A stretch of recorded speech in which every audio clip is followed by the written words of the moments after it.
ஹாய்ங்க. இப்போ சம்மர் இல்லைங்களா? சம்மரில் நம்ம வந்து வெளியில் அவுட்டிங் போவோம், பிக்னிக் போவோம். அப்புறம் வீட்டில் இருக்கிறதுனால டஸ்ட் எல்லாம் பண்ணுவோம். அந்த டஸ்ட் அலர்ஜி ஆகும், லாங் ட்ராவல் டஸ்ட் அலர்ஜி ஆகும். அதுக்காக நம்ம வந்து ஒரு ஸ்மால் ஜூஸ் ரெடி பண்ண போகிறோம்.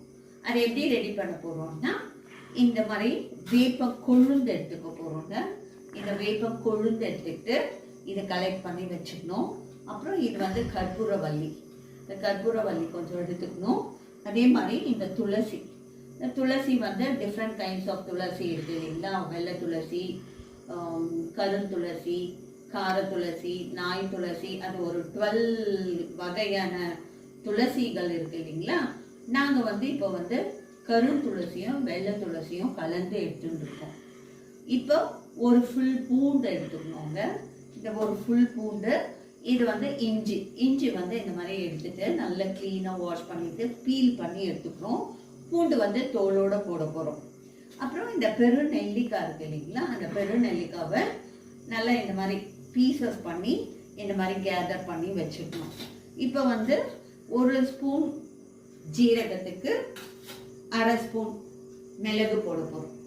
இப்போ மிக்சியில் நம்ம இதெல்லாம் ஒன்றா சேர்த்து நல்லா ஜூஸ் பண்ணிட்டு இந்த மாதிரி கர்ச்சிஃப் இருப்போங்க. இந்த கர்ச்சிஃப் பார்த்தீங்கன்னா நெட்டு கர்ச்சிஃப், நல்லா நெட்டு மாதிரி இருக்கும்.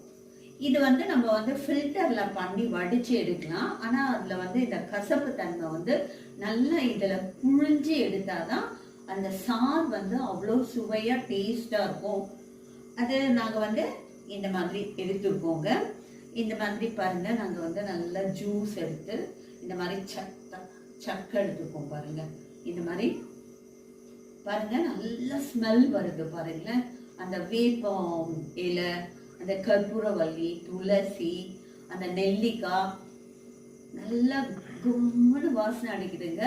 இந்த மாதிரி சக்கையை வர அரைச்சி எடுத்துக்கணும். அப்போ அரைச்சி எடுத்து இந்த துணியில வச்சு நல்லா ஃபில்டர் பண்ணி இந்த மாதிரி ஜூஸ் பண்ணிக்கிறோம்.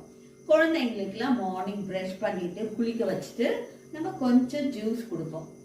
பெரியவங்கெல்லாம் வந்து சுகர், பிபி கண்ட்ரோலுக்காக நம்ம வந்து இந்த ஜூஸ் எடுத்துப்போம்.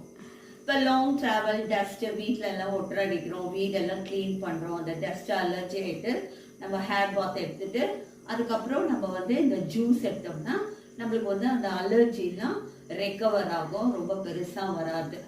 அப்போ லாங் ஜேர்னி பண்ணிட்டு நைட்டில் வந்த உடனே நம்ம வந்து ஹேர் பாத் எடுப்போம் இல்லைங்களா? ஹேர் பாத் எடுத்துட்டு நல்லா ஃப்ரெஷ் பண்ணிட்டு தான் நம்ம வந்து நைட்டில் தூங்க போவோம்.